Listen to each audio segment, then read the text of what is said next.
His man is a teacher and they want him to be a doctor. Yes, nothing wrong in that. Is there any wrong in that? Wishing your child to be a doctor? No, never. It's always fine. And what happened? He tried twice for the entrance exam and he failed. And the father, the good parent, gave him the ultimatum, the final chance for his child to perform well. You know, the truth is that the child also wants to become a doctor, very famous doctor. He also wants to become a doctor, but he could not never pass the entrance exam. It's not because he is not intelligent, his IQ level is bad or below average. He's a very clever boy. And what happened? I had a chance to talk to him. We had a detailed sitting. We went through the coaching process. At the end, I understood. This young boy really did not want to be a doctor. That was his misconception. Because of his family pressure and the suggestions from his parents and peer group, he thought that it is his profession to be a doctor. Actually, within him, he never wanted to be a doctor. That's the thing. Instead, he wanted to be a psychologist. And believe me, my dear friends, he was preparing for his third attempt. And he was in a deep pressure. He was already decided to commit suicide if he could not pass the exam. Because he could not tolerate any more than this pressure. And the moment he realized that what he wants in his life and what is the inner one says to him to become, not his parents, not his family members, not his peer groups, he identified his taste and he decided to quit the entrance preparations. And he went on to become a psychologist. Dear parents, this is what happens with our children. We don't realize what our children really want. We try to give them everything the best that we can. Let me ask you one question. Do you love bonsai tree? Do you love bonsai tree? How many of you has got bonsai tree at your home? Raise your hands. How many of you? Very few. 1, 2, 3, 4, 5, 6, 7. Very few. Right. You are good parents. You know why? Why do you keep bonsai tree in your home or at your room? What do you keep? You want to feel the greenery within your house. You want to get that old bad carbon dioxide removed from your room. You want that old negativity removed from your room. Because it's a fact. Bonsai trees gives you a lot of oxygen as well as removes the negativity and provides you with a lot of positivity. Right? For that you keep a bonsai tree. So here I want you to just introspect yourself and think about your children. Are we really making lots of bonsai trees at our house, at our home? Are we creating bonsai trees? We create the perfect environment for our children. We create a perfect ambience. We even put air condition. We limit the access. We create the boundary, the fourth divar. We create it. And we say, every day we water it and we feed them and we give the essential nutrients that it wants to grow. And what do you expect this tree to grow? You keep a banana tree in your house and you pour water, nutrients, and you give sunlight. And what happens? It grows this much, not more than that. Do you want your children to be that? What this bonsai tree gives to the universe? Ultimately, nothing. Zero. It gives you short-term benefits. And as a parent, even me, we think about short-term benefits. We want our child to score better in the schools, perform best in the academics as well as cultural events, want to do some social seva to just showcase. Let the world know that my child is very well concerned about the humanity. Just to show the world. And ultimately we are just creating the bonsai trees at our homes. And today I want you to take this bonsai tree, break the pot, take this tree to your garden. I don't tell you to keep it in the open field. When you keep it in the open field, it is very dangerous. So don't keep it in the open field, but preferably keep it in your garden. It is fenced and you have your eyes on it. Let me tell you one more thing.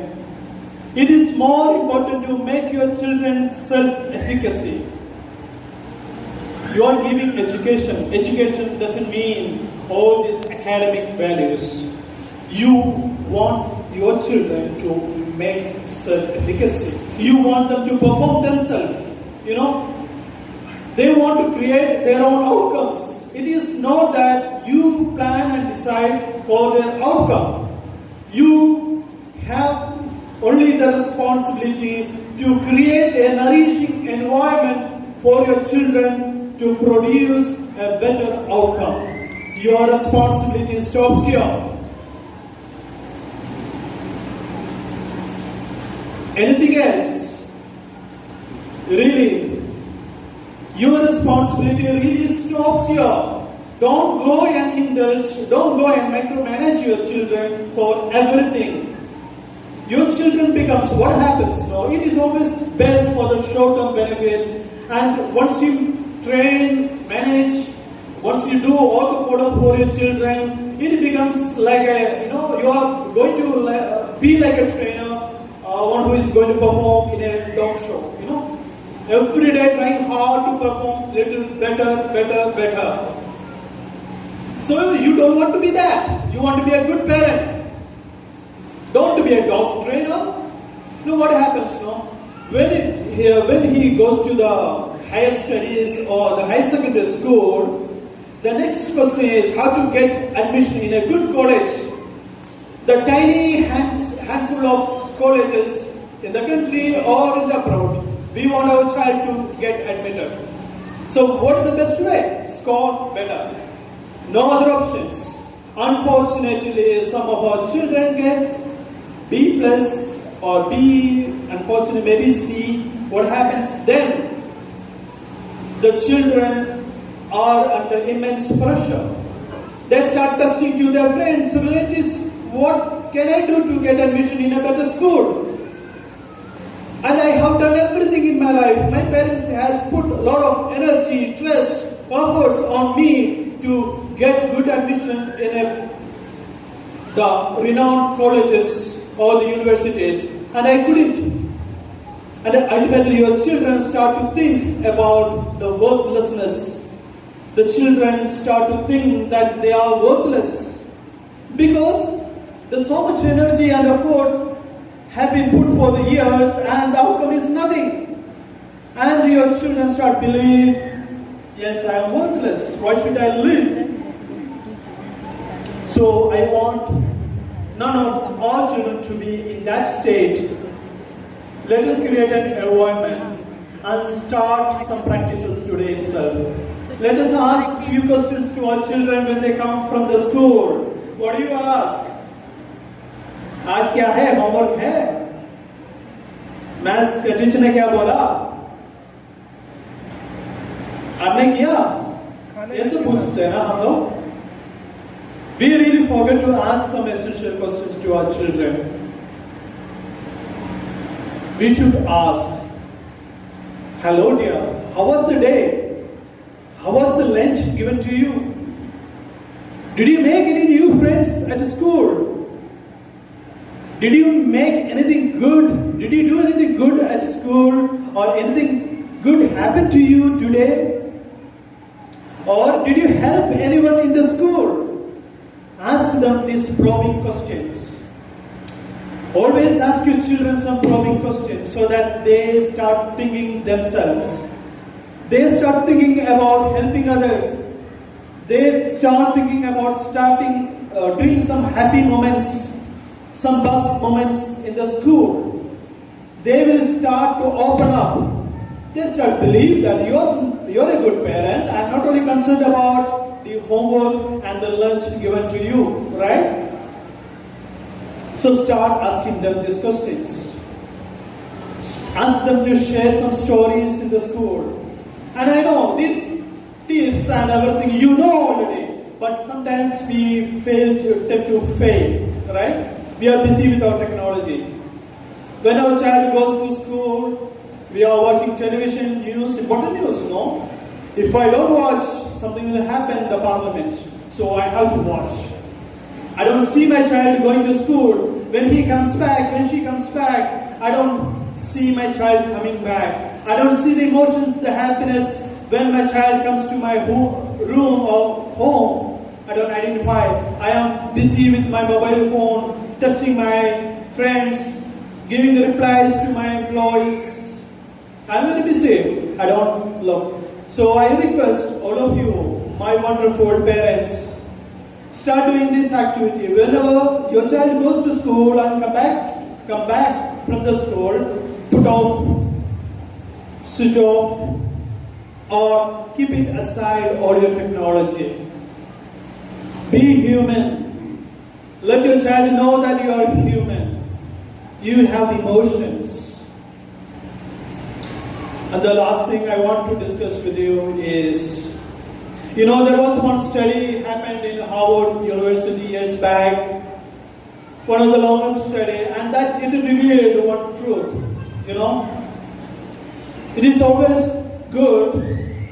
Before that, we all want our children to be professionally successful, right? The ultimate goal of all our efforts. The reason why you are sitting today here is only because you want your children to be professionally successful. For that, what we do all our best. And some studies say this. When you allow your children to participate in your household activities, I mean the work, the little work that every mother does at home, every father does at home, make them participate along with you. That gives them a sensible of responsibility, a sensible of accomplishment, and this helps them to be professionally successful. Let me tell you one example. When I was a child, my mom used to go outside for some work, and she entrusted everything on me. Even when I was very young, like 6 or 7, he used to ask me, "Today your duty to clean up the kitchen."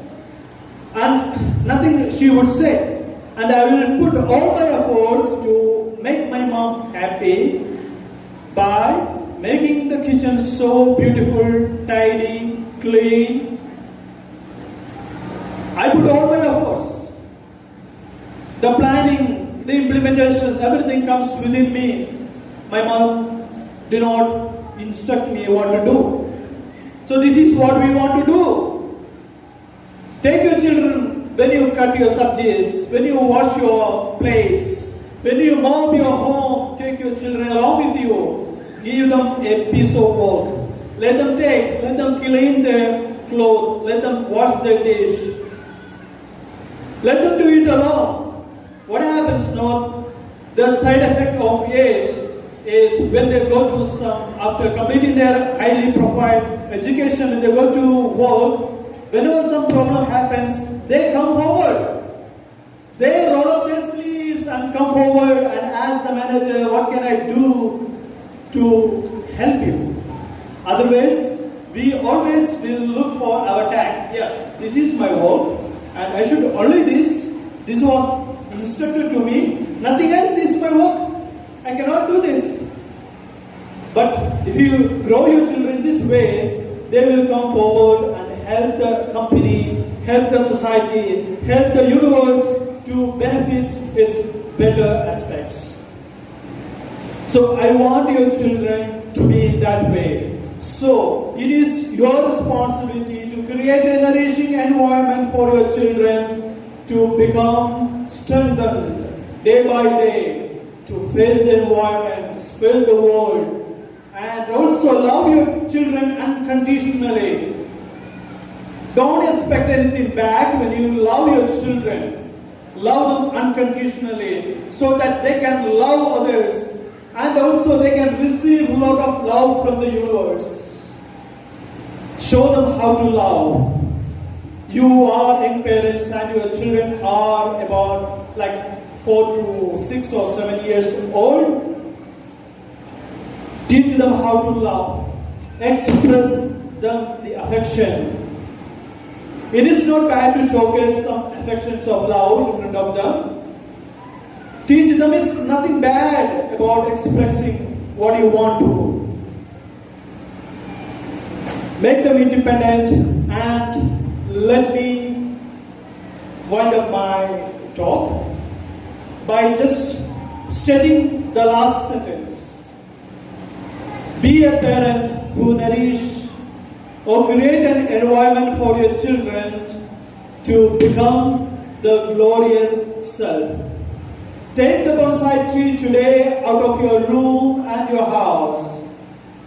Put it in your garden, nurture them, give them the light, let them enjoy the rain, let them enjoy the benefits of the universe so that they can grow bigger and bigger.